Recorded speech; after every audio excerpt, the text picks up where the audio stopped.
world's 5 continents. I spent the last 30 years of my life in India. Nevertheless, I am and remain a proud Glaswegian. It is indeed an honour to receive this honorary doctorate from my alma mater. I can confirm from my personal experience that Glasgow University is held in high regard throughout the world. That said, few realise that the institution traces its origins back to 1451. To join the ranks of the many distinguished people who have received recognition from this august and historic centre of learning is to realise something beyond my fondest dreams.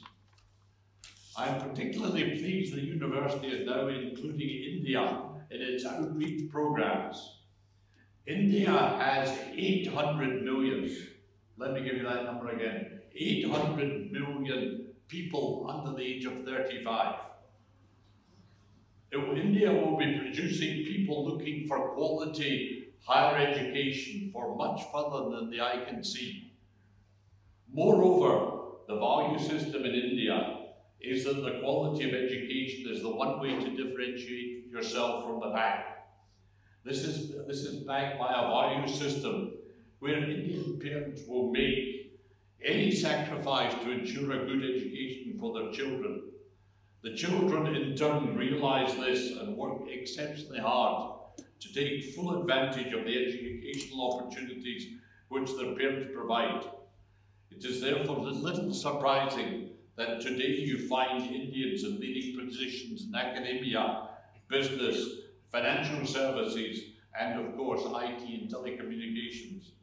It is no accident today India is the fastest growing economy in the world.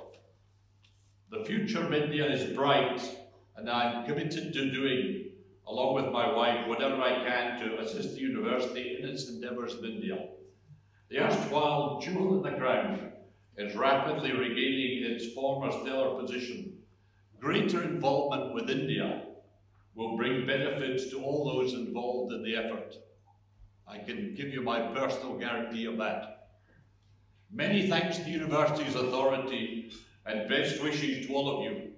Thank you very much.